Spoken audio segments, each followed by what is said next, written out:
Hello and welcome back to another episode of start. AFL Unpopular Opinions. You've already heard his voice. Alistair Lynch is running the show over here. Lynchy, how are you, mate?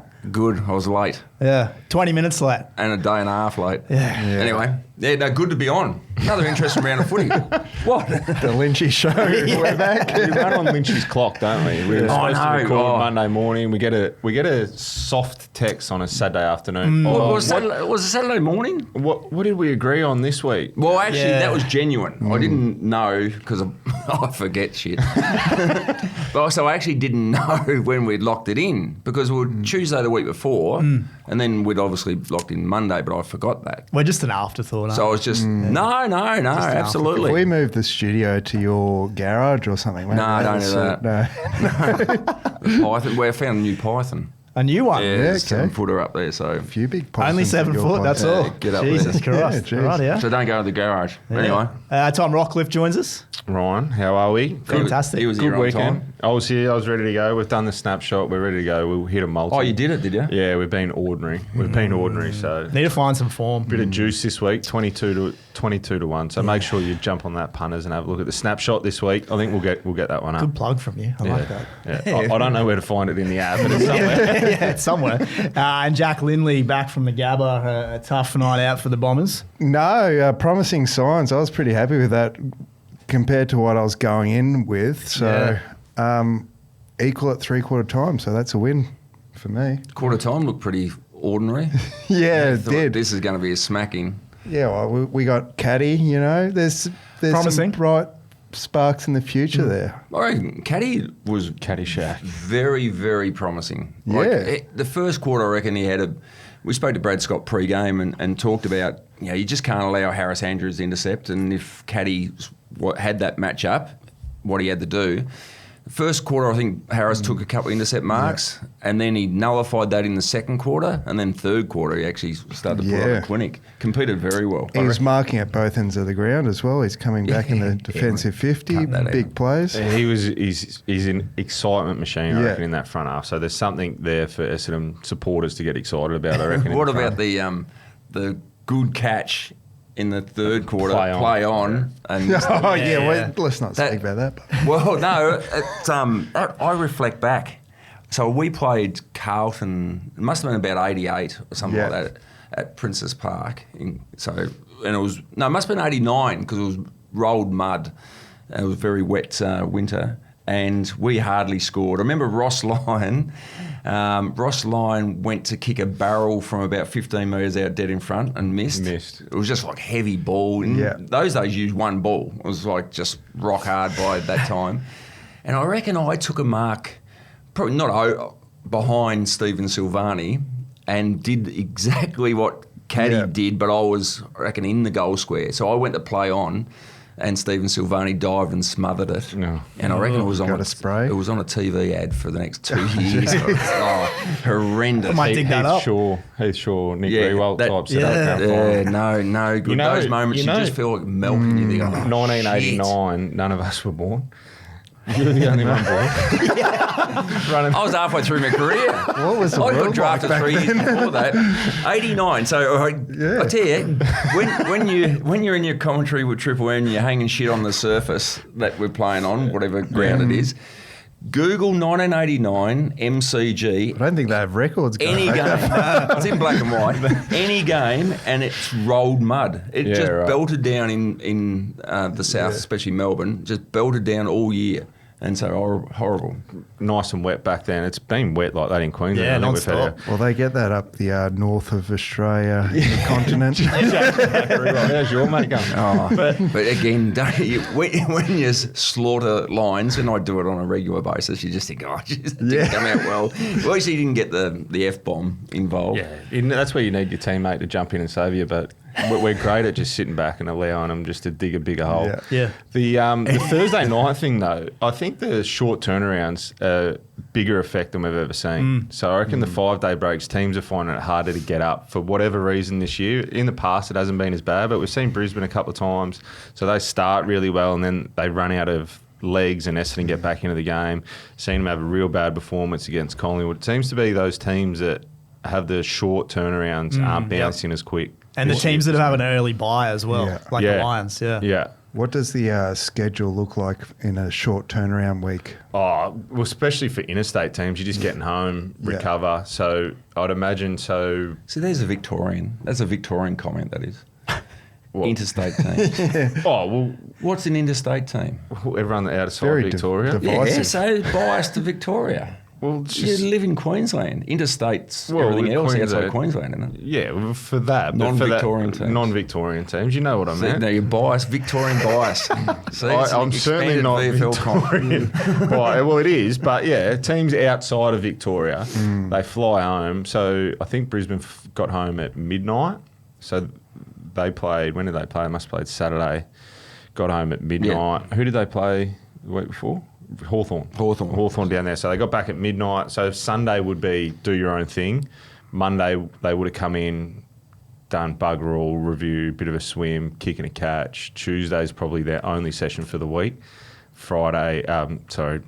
Wednesday would have been a captain's run where they wouldn't have done much and then play. So they started well, and their best footy, again, Brisbane, they've been a bit that way this year, but 5-day breaks are hard to get up for. They are. I mean, as you say, the science even from when you played is a lot better these days in managing those short breaks. Yeah. Not that we used to have short breaks when I was playing, but short break was 6 days. That was about it. But yeah, they look after you much better. Whereas I think we had. I think Still be drinking after the third day. No, we used to after Monday training, you go for a few pots down in South Melbourne. We had a few crisis meetings at Fitzroy, so we'd go have a few beers and end up at Edwards Tavern in Prand, watching a band or something like that. But we, I think we might have even said this on the podcast, we did 100 hundreds one Tuesday night. Cheapest. One Tuesday night in season. So we got belted by someone. Yeah. Tuesday night at training, 100 hundreds. And everyone had to do them. And again, remember Ross Lyon was injured and he still had to do them. And not surprisingly, North Melbourne smashed us on that weekend. yep. We're all that sore. Do you reckon the Swans are doing 100 hundreds? I was going to this week? say, They yeah. might. So they did a Right. 6 a.m. beach session Sunday morning. It's like a 4-hour turnaround. Yeah, so post game and then get to the beach on Saturday morning. I'm sure you have some story. We did, like went through a phase in Brisbane where people were late and stuff. So you try and do those things. So we went out to Streets Beach at South Bank. no, we went out to Get what? the streets, the beach, Streets Beach. South Bank. They've emptied it. right, It's- you can't go there. We Gotta went go on the to river. Redcliffe for a swimming session, and it was Mitch Robinson had been late a couple of times, so we went out there for a beach session. I was captain at the time. My phone rings. We're all standing there waiting. Mitch Robinson, I've slept through my alarm. So he's missed that. No We're out surprises. there. No, he made it. I said, just drive safe. He must have done 140, I reckon, to get there. He was flying out there. It was like 5 a.m. because the sun obviously comes up early in Queensland. So we got this punishment session, and pretty much he was one that we were doing it for. We'd had 4 or 5 guys. He was going to be late to his punishment session. Wow. But don't you feel sick in the guts when that happens? And I did it once at Fitzroy, and you think, shit, what can I say? I've got a flat tyre. They know you're lying. Is that you lying to us this morning? About what? Yeah, the plumber. No, seriously, the bloody tradie. What haven't I used yet? Plumbing. My kid's sick. Don't the kids get sick? Yeah, Oh, it sucks. those nights. We've got them in the office here. You can't be bothered going out. The kid's a crook. Can't go crook. out. No good. Very good. Boys, we're at round 13. I think it's time for us to talk about which teams can make a run. A la Carlton, Hawthorn, Brisbane. So we mentioned the teams that could win it last week. Yep. So you're saying who could actually jump out of the blocks and surprise us? Yeah, well, I mainly want to talk about Fremantle because you got a really good look at them on Saturday.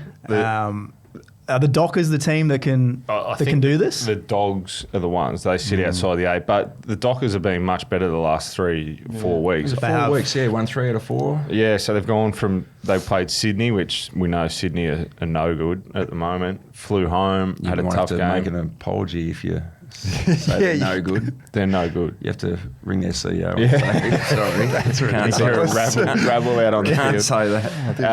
And then they've flown to the Gold Coast. So 2 of the biggest trips you'll see in AFL footy for non-Victorian teams is from, There you from go. Perth to Queensland and Perth to Sydney, and they've done it 2 out of the last 3 weeks. We know they travel every second week, but they were impressive on the weekend. They started really, really well. Gold Coast couldn't go with them in the first quarter. They got a bit of momentum back. And they have that luxury of Luke Jackson being an on-baller. Yeah. Yep. You would have watched what he was doing. So he'd start in the ruck, and then after about 6 minutes, Brayshaw would go off the ground for his rotation spell. Darcy would come on. Darcy would go to ruck. Jackson stay in the midfield and just go as basically midfielder. Yeah. And geez, he's had a good month of footy. It's a tough matchup too. Obviously the height, so the conditions didn't suit being a bit wet. But you've still seen him long down the line. He ends up on a Noah Anderson who goes up to his hip. He just takes uncontested marks down the line. So it's a good ploy if he's got the ability to do it. He's clean at ground level. Yeah, He's he got a couple of inside balls. Yeah, decent skills. A couple of times he ends up on like a Matty Rowell and he just comes through the contest, pops out in a nice space. So they were really good. I thought Bolton was outstanding for them on the weekend. I thought he was best on by a long way. And I think he's had his best month of footy for quite a while because he was best on against GWS as well. The defensive work that tackle late in the game as well was incredible. But you mentioned how Freo have to travel every second week, and that Gold Coast is the longest trip in AFL footy. This is where it's unique. Great opportunity now that they've got North Melbourne playing in Perth, selling a couple of their games. So North Melbourne play Freo at Optus Stadium next week. Then Freo play at Optus Stadium against Essendon. And then they've got St Kilda at Optus Stadium. So the next 3 weeks... It's a handy 3 weeks. Yeah. Three home games, essentially. They'll have a bye in there as well at some point, and then they go take on the Swans. Sorry, I said the Swans before, but they beat the Giants, which is a better win on the road. So they've got a soft month, and then your Hawks, who are on the slide after that, they've got a pretty good run for us. So they are potentially a team that can go on a run. I think we almost put a line through them. I certainly did a couple of weeks ago, but they're back alive. I think the Dogs are the other one outside that can do a run. Their percentage is so strong. I think they're a good team. I think Thursday night they'll touch up your mob, but who knows? The Hawks might rebound. Yeah. We do need to talk about the Hawks. We touched on them a little bit last week, but we didn't go too in depth. As a fan, the last 3 weeks, I've sort of been like, they're going to come good. But that loss on Friday night was worrying. Yeah, and Collingwood's a very good team. Their pressure was just intense for the full 4 quarters. But James Sicily, we've spoken about him. I think Hawthorn needs to find another forward sometime this off-season. Marby or Chol, it's just become so hit and miss each week where he's looks a little bit lazy and then other weeks he can kick 3 goals. But that's him. It is. Floats in and out. That's been him. I think he had a pretty good year last year and probably had his first year at the Gold Coast did reasonably well. But he is an inconsistent forward. He's not a key position player, really. He's tall and athletic. You got Mitch Lewis, who's always hurt. Injured. And they probably stacked their back half instead of thinking forward half. They went Frost, Frost is playing in the VFL. So they but probably that hasn't do worked, has it? Nah, the two. Barras, I reckon, had the first couple of games. He was intercepting everything, but it hasn't settled yet. Yeah. Do you think that they drank a bit of their bathwater? Yeah, 100%. The hot ball thing is. It reminds me a bit of baseball with the English cricket team. It's like they bought into that massively, and it made the group very cohesive, and it worked for the first 6 weeks. And it was fun to watch. Yeah, it was. And it's probably when you watch Hawthorn because they've been so successful, it's fun to see the slide as well. Oh, brilliant! Especially because they're all over the social media doing their transit training every week. It's just like just win the game, mate. Jack Inovan adds a lot to that as well. But he was brilliant. He was. So he was outstanding. The one that's really fallen away is Nick Watson. His last couple of weeks has been horrendous. He hasn't touched it. He was almost going to get subbed off, I think, at some point during that game. But he's not striking the ball very well either. Like the set shots he has had, he's getting underneath it way too much. It just he doesn't look right. And teams have worked on a new contract too, I think. Yeah. Extend his first deal. Well, and maybe umpires have worked it out as well that he plays for it every time. So he's not probably getting the free kicks that he was in the past. So they need to go back to the drawing board, but as Lynchy said, it's a pleasure to watch Hawthorn slide. Well, they've been so good for so long, and they just pop up, and just when you sort of think they're going to struggle, they pop up. But realistically, and the competition is so tight between, some of the bottom teams have bottomed out, but from 13 to the top, if you're off, you're going to get done. But Hawthorn last year, what they lose their first 5 or 7 games. No one sort of was paying attention. They played exciting footy. They had a great style. Everyone's looked at that style, especially if they're going to be a contender. So how do we beat that? So teams look at that and put a lot of time into the best teams. And so Hawthorn have just got to deal with that. So they've got to evolve. Yep. They're targeted teams now. Yep. It reminds me a little bit of Carlton from 2 years ago. Like they snuck up on us, had a little finals run, and then last year came crashing back to earth. Young side, similar vibes. Yeah, well, the teams, when you're up and coming, you can potentially come up against them and really focus in on what you want to do and not pay the respect of doing your oppo analysis as strong on them coming up, because you're like, well, we need to get if we do what we do really well, we'll win this game of footy. Now it's shifted for Hawthorn where everyone's doing the blueprint. They've worked it out how to beat them, so they go to work on it. And it happened to Carlton. Carlton snuck up. Everyone went to work on how to beat Carlton. Everyone goes to work. And that's not to say that you don't do that, but there's certainly earmarked games where may have happened to the Giants on the weekend where they really focused in on themselves. Richmond come out and surprise them in the first 3 quarters, and then they wrestle the momentum back. But it certainly can happen in games like that. You're like, well, we need to go after what we want to, how we want to play, and then you can fall away somewhat by not doing the work that you need to. Can you become too concrete, too focused in one type of way of playing, one style? And if that gets figured out, you don't really have a plan B, a plan C? Have they been figured out in the corridor and they don't really know what to do now, or is it a confidence thing? Yeah, their slingshot footy was exciting as anyone. They could kick big scores, and now teams are taking the corridor away, and it comes back to that no presence of the key forward long down the line. They've got Chol there, but he's sort of lackadaisy, and they showed some clips of him just not working. He just doesn't work hard enough. So teams go, right, we force them long down the line, we can get the turnover and go back through the corridor against them. Yeah, so that's the same as an up-and-coming team. You get a few free passes because no one's really concentrating on you, and it's the same for someone like Watson. You get a little bit of time in the league where they go, just a young bloke. Not that they disrespect young players, but you haven't studied them as much. And then you realise, shit, he can play a bit. We better put some time into him. And, it makes it a lot tougher. But their next few weeks, so Bulldogs this week, that's going to be tough at Marvel Stadium. Then they've got the Crows.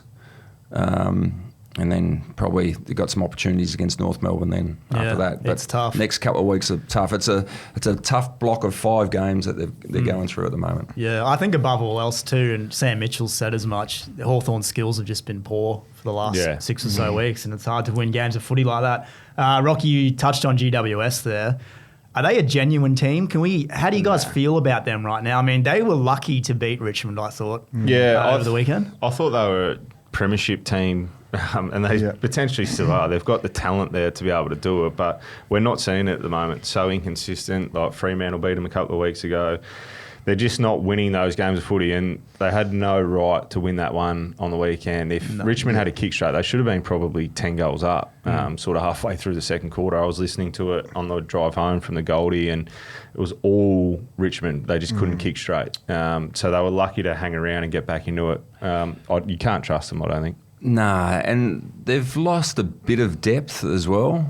So they're reliant on probably too few. And, Jesse Hogan's just battled over recent weeks. But, I mean, they've got if their best players are up and going, and the best players like Whitfield, Ash, Green, they need Josh Kelly. I mean, he had a bit of time out with injury, but need him to get towards his best. Yeah. But I reckon Tom Green is a very important player in the contest each week. As horrible as it was with Callum Ward going down with season career-ending ACL, could that be a turning point in the season? Because he addressed the team at 3/4 time, they responded. Those plant the flag in the ground type moments, could they, rally around their captain? Kind of his influence off the field might be greater than what it is on the field now. Yeah, potentially. It can certainly be a sugar hit, depending how they go for the back half of the year. But they can certainly rely on it. I know you go into seasons and during pre-season you always have a focus and you try and come back to that. It may be a checkpoint for them to go, all right, let's do it for Wardy type scenario. And they can all focus on that. And it's a good place to fall back on. So, like, if things aren't going well, they can address it during the game or during the rest of the season. This is for this purpose or whatnot. So it can work that way, yes. Have you been in that situation where you've seen a player go down with a season-ending injury? Because I reflect back to I lived with a bunch of guys when I was at Fitzroy, and one of my housemates went down with a horrific ACL injury, and so it was broken tibia and fibia and ACL. It was like a motorbike accident. It was horrific at Princes Park. Tony Shaw, I think, ran across his leg. So Matthew Armstrong's his name, and it sucked the guts out of me. I was gone for the rest of the game. I was just that devastated that my mate's gone down and his year's over, and you don't know what's next. And especially for Cal, his teammates aren't stupid. They know that's probably the end of his career. It's tough in that situation for some personalities, and I know I probably didn't get a kick for the rest of the game because I was worried about my mate going down. Have you ever experienced that? Yeah, I think so. Like, when someone's done something, I think Josh Drummond was one. He did a ACL in a game, and guys, that you have those strong relationships with, it can be tough to bounce back.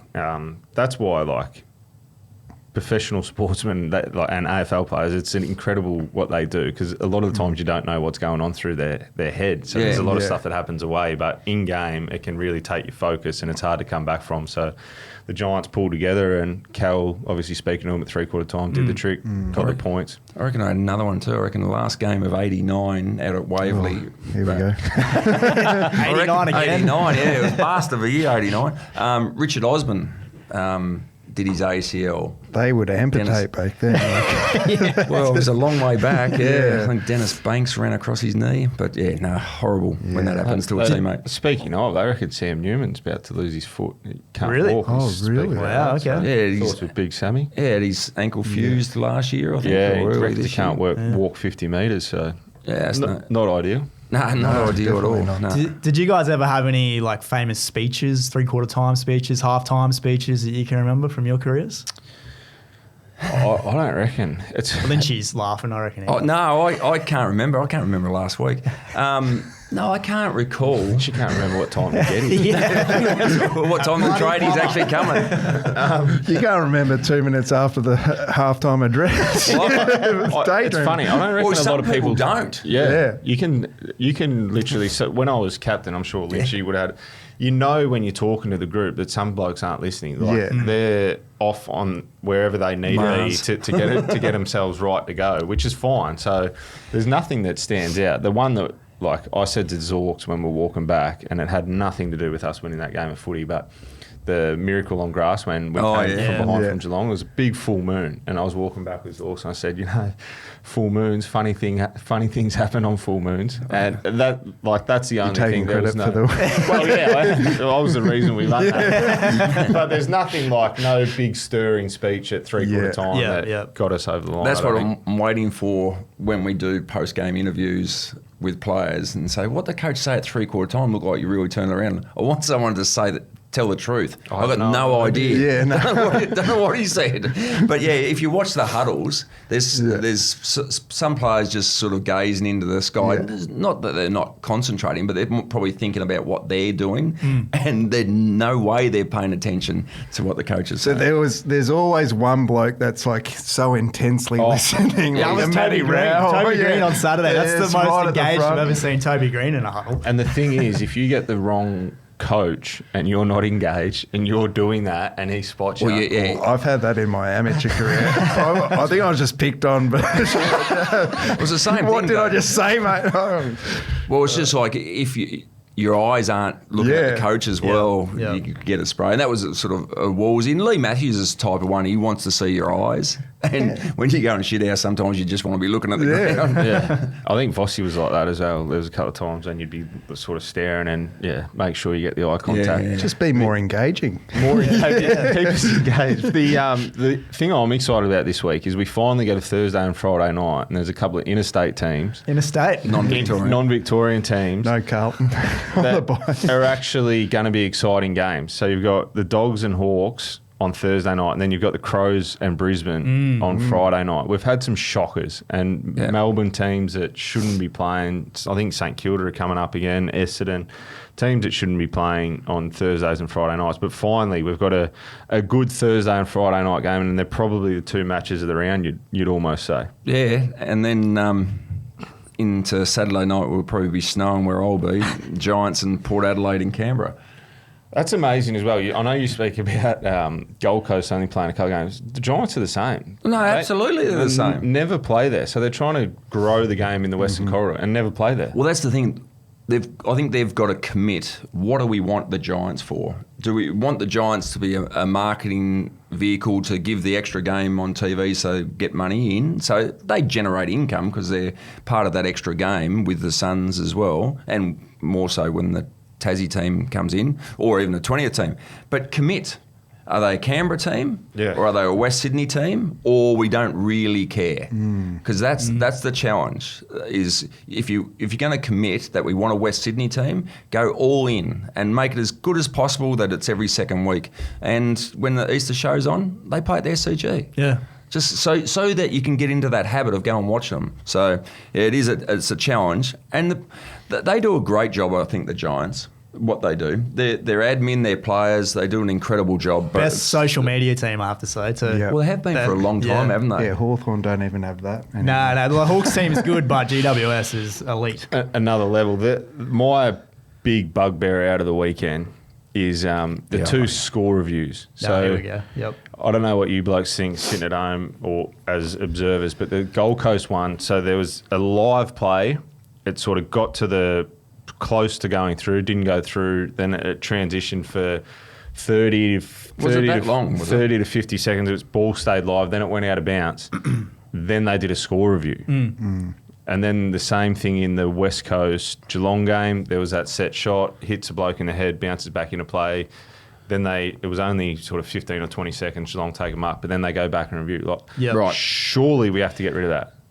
But what happened if it was a point? Well, that's the thing. So that's what I think we need clarification on. What happened? So we wind the clock back? Well, no, they can't. So apparently, only going on what Channel 7 and Nick Riewoldt said last night, they can't. The timekeeper can only press start and stop, so they can't add that time back on, which is bizarre.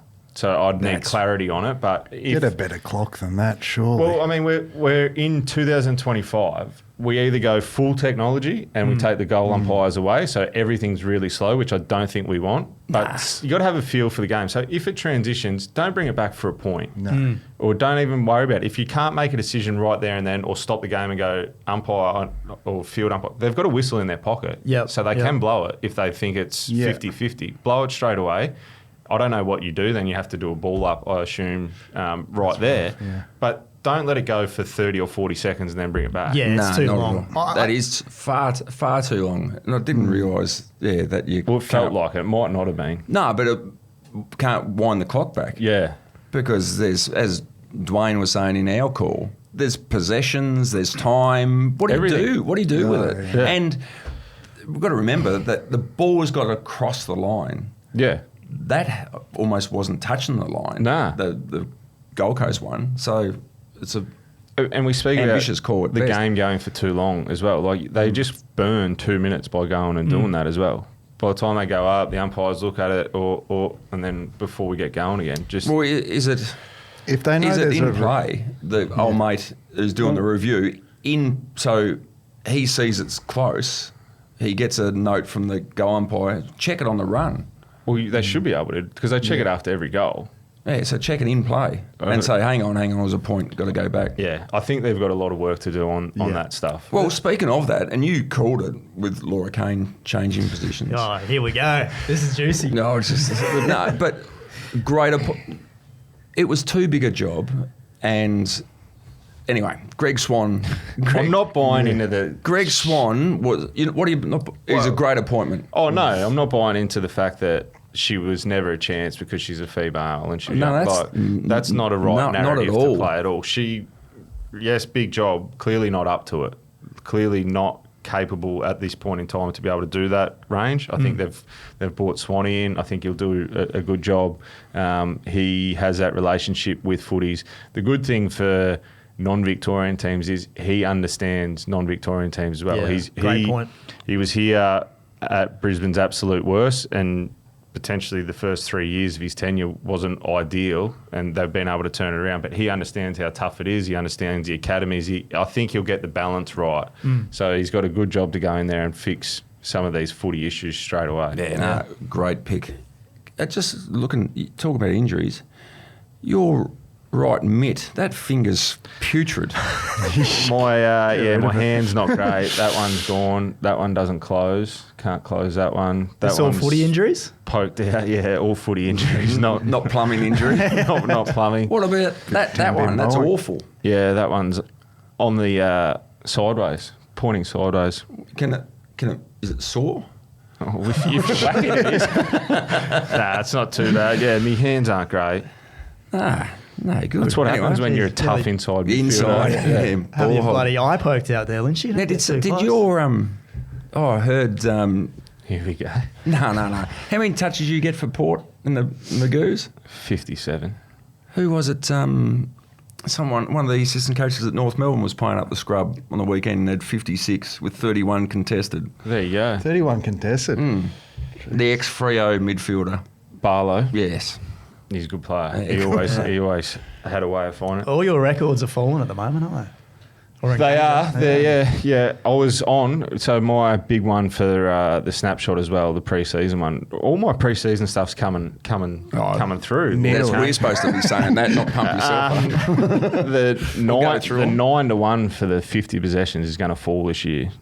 We seen the Bailey boys Smith butchered it for you. Yeah. Bailey Smith had 15 in the first quarter, and then he was up to 25 at half time. It's like he's going to get that, and then cooked it. But it will happen.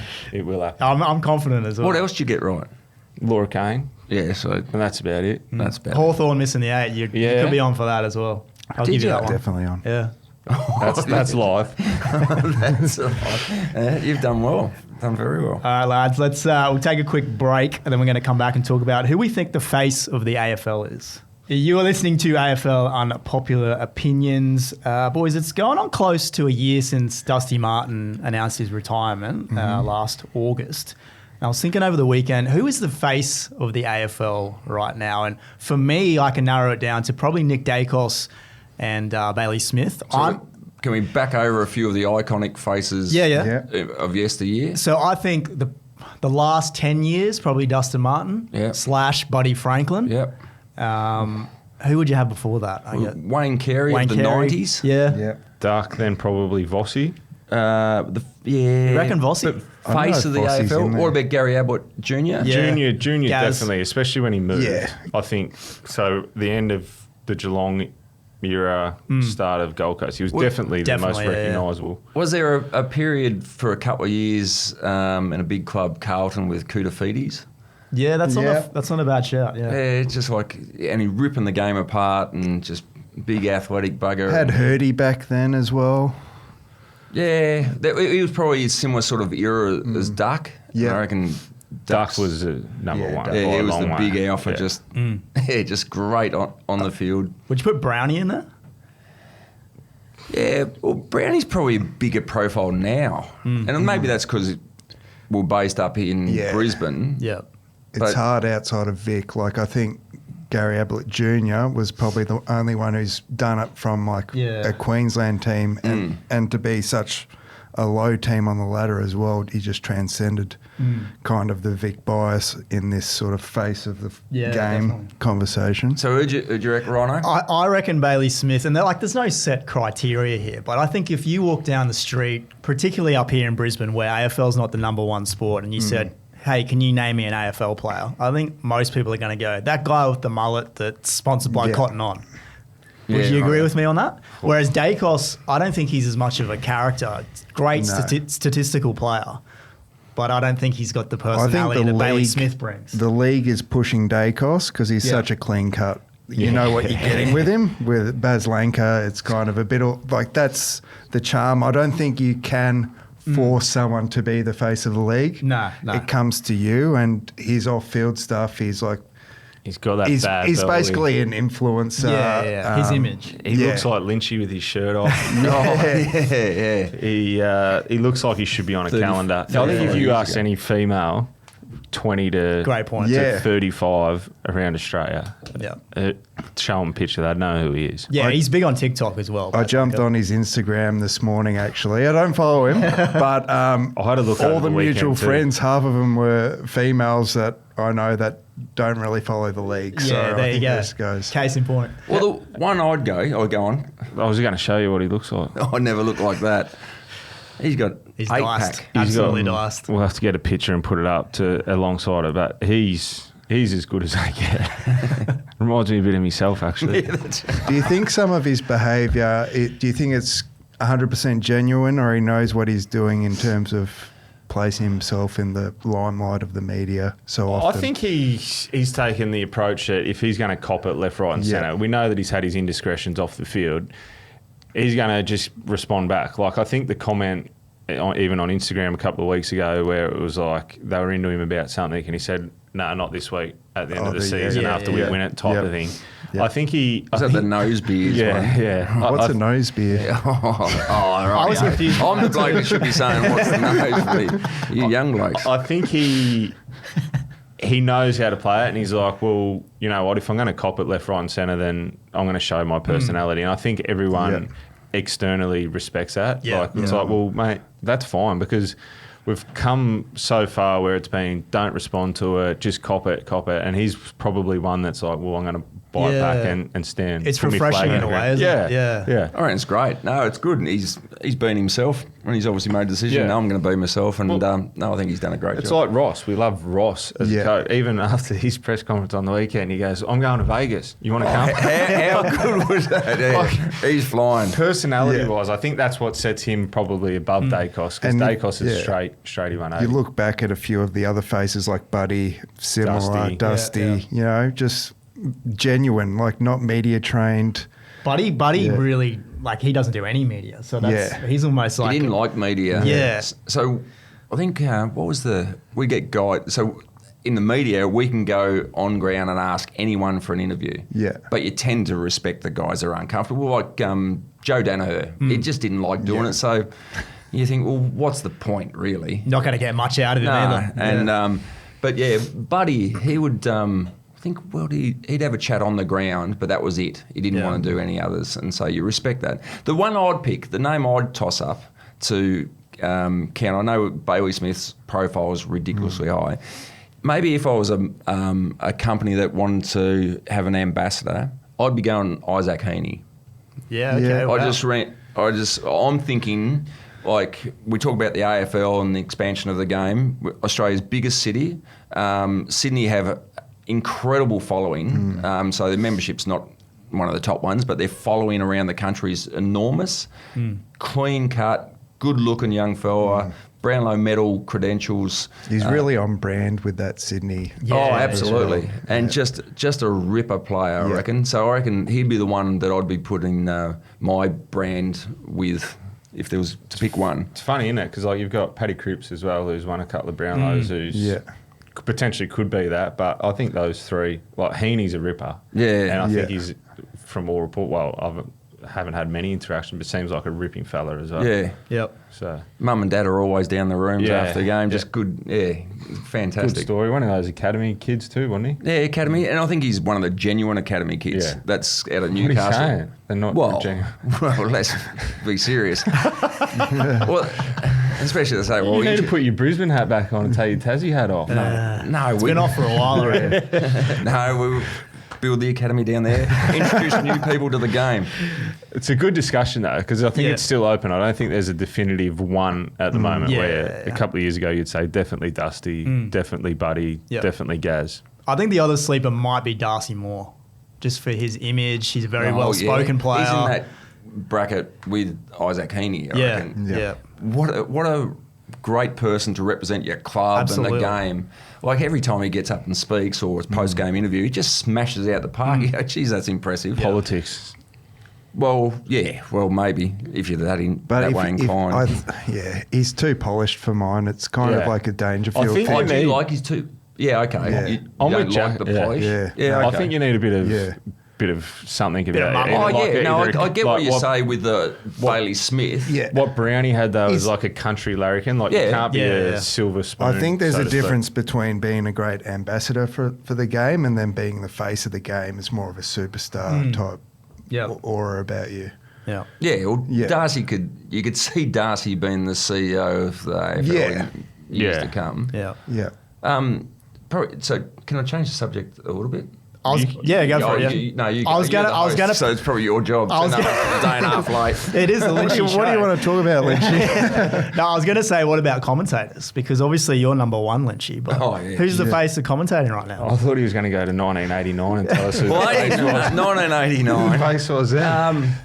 Who's the commentator? I reckon we're very lucky in the AFL and genuinely think there's so many great callers. Yeah.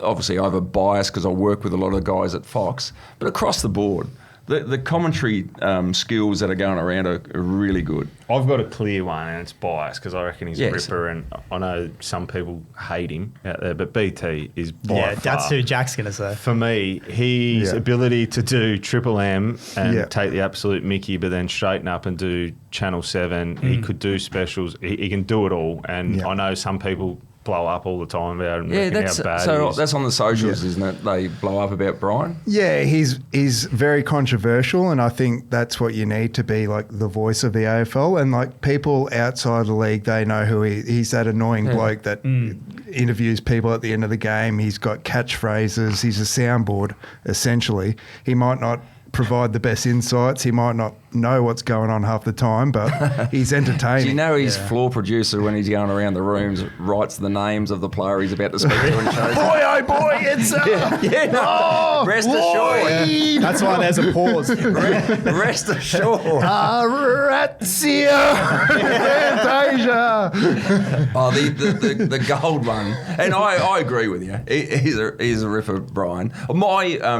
Again at Fox we've got so many great ones. I love working with them. I love working with them all. But Dwayne Russell, Yeah. I reckon Yeah. Dwayne Russell's he's very entertaining, very well researched as they all are. But no, he's very good. But the thing that you can probably let punters know behind the scenes is what they do. So Brenton Speed does he does everything. He's a very good caller, but he takes a green cordial, like 2 litres and like Cokes and everything, like what they Jeez. do behind the scenes. And Dwayne's is So he's the just prime. hyped up on shit. Yeah, just and gets through it like every game. But so I think one day he did AFL, say at 10 o'clock or 12 o'clock, and then at 4 o'clock. So it might have been in Canberra, might have been a Giants. I was working someone. with him at Canberra that day. So he does that game and then drives over to the other stadium and does the rugby league. Like Yeah. an Yeah. hour later, it's like That's they're mental. incredible. Yeah. No, what they can are do. incredible. And the research these guys put in, and again, the guys I work with, I see firsthand. But say Dwayne Russell, he'll have the team sheets, and he'll have notes, extra notes, or stories, or little anecdotes, or against everyone. And so when he drops it in, so he'll put a line through it, and if he's got something left over that will carry, he'll carry that through to next week. But so well researched. But yes, with his consumptions, he will have a couple of litres of milk. He'll have That is dangerous. no, he'll have a couple of litres of milk, and he'll have 3 or 4 Red Bulls or something like that. Deary me, okay. Liquid diet. He's got, Is he a tradie or a caller? and you see him, he's hucking this down. Oh, he's a weapon pipe. Far out. He's a great storyteller, like all these guys must be. A great storyteller. The best part of working with Dwayne is if you've got an hour drive and he just bringing out the stories over the years, and you just cry and laugh. And no, he's very good, very good. But yeah, great callers, I reckon. Okay, now you can Go introduce to your topic. He would have Yeah, what are we talking It's about? your here? show. What? No. Lynchy's corner. How good was it? You were calling the game.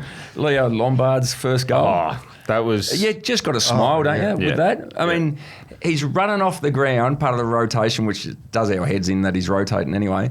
But to go off and waving to mum in the crowd, high fives all his teammates, waving to everyone, I just thought it was bloody good. And that's what sort of makes you excited. You see that raw emotion of footy rather than the sterile, which we've all been down, that sterile, cliched, that sort of stuff. You see the emotion come out in a young kid kicking his first goal. You got to celebrate those small moments. Like it's an achievement just to debut in the AFL. 100%, You got to get around these guys. It was brilliant. It actually worked well that he came off. I know that we don't like it. Sitting up elsewhere, but it was almost like a lap of honour. And the crowd all lifted as one and just stood and applauded it. It was incredible. All his teammates got to him. All 400 of them. and he's sitting down and he just... The smile couldn't come off his face. Yeah, it's fantastic. So I thought that was great. What's It was one the of those great hilarious things celebration you've done post-goal? I probably just nodded. I was boring as batshit. You're like, I'm the postman. No. I reckon there was one, I snapped a goal at the Gabba because my kids found it and reminded me about it. And I sort of had the arm up to celebrate and slipped on the metal grate at the Gabba and fell down. So that's as Larry as I ever got, and then fell over. Lynchy does more celebrating now at the Gabba than he did when he was playing. You should see him down there doing his best work. Just kissing babies. Signing books. Yeah. Kids come up to me and say, "Can I get your autograph? My grandma loves you." Thanks. All right, boys, that might do us for today. Good show. Good on you, gents. When are we back next week? We're going to when are you available, mate? I've got a little issue next week, so you let us know. All right, we'll work it out. We're doing a worker bee at your place. If the plumber's still not there, we're out there. You win some, you lose more. For free and confidential support, call the number on the screen or visit the website